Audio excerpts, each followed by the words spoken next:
guys, yan, kararating ko lang magtinda. Ayan, magluluto tayo ngayon ng calamares na pusit. Yan po. Yan, binabad na ni Mrs. yan guys. Luluto natin na calamares.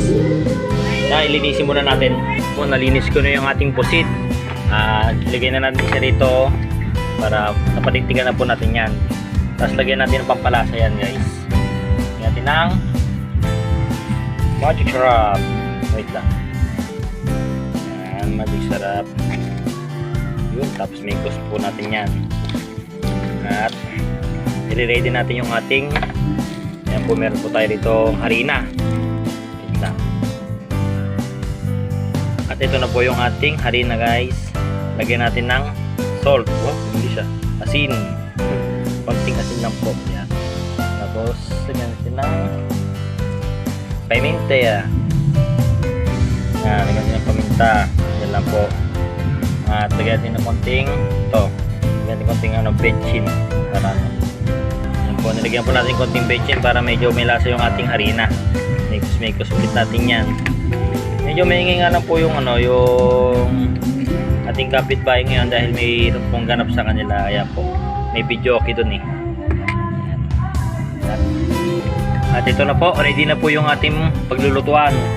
Ganito lang yung gagawin natin guys. Lagyan natin yan din eh. Ganyan. Ganun. Saka natin ihalo-halo sa dyan. Mekos-mekos natin sa dyan. Sa ibang pagluluto po ng calamares ay meron po silang ginagawa. Yung nilalagyan po nila na itlog, saka binabasa po nila ng tubig para po yung harina mas kumapit po sa pusit. Kasi po ako, ayoko po ng masyadong harina, kaya ito ganito po yan. Ganyan po yung aking ginagawa. Saka nilalagay ito sa mantika pag mainit na po. Yan po, mainit na po yung ating mantika, ilagay na po natin yan. Ganyan po yan. Yun, no? Yan lang po. Hintayin natin siya mag-brown mamaya guys.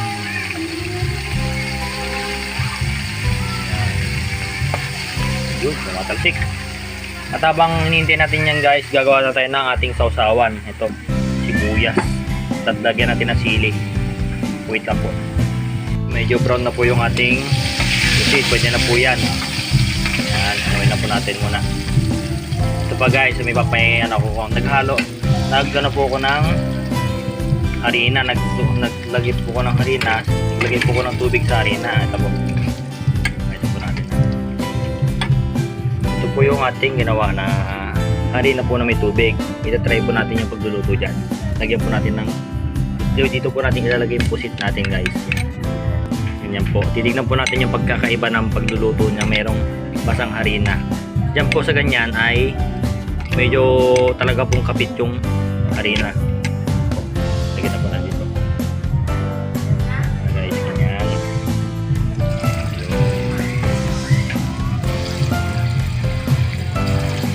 Balot na balot po ng harina yan guys.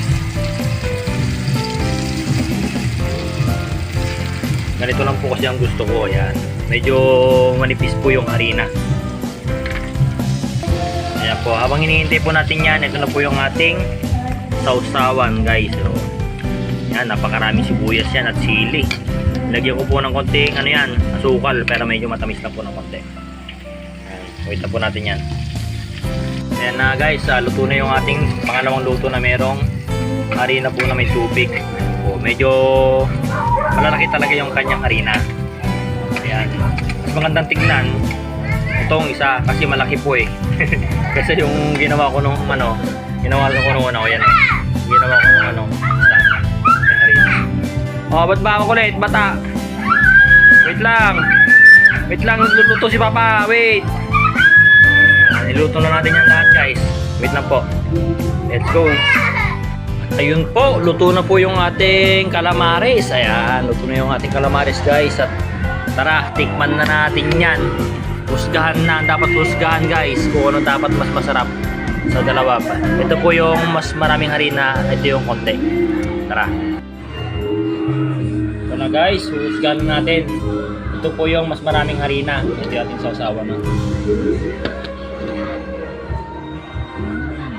Gigigil ako guys.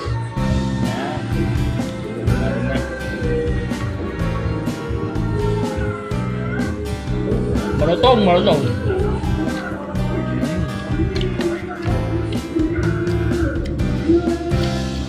Naman yung isa. So guys, masarap, talaga masarap.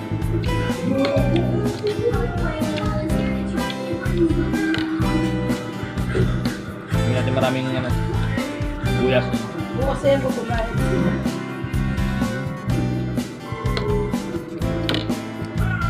Okay guys, ubusin na namin ni Miss to. Ayan na. Tirahan na. Bye bye. Salamat sa panonood.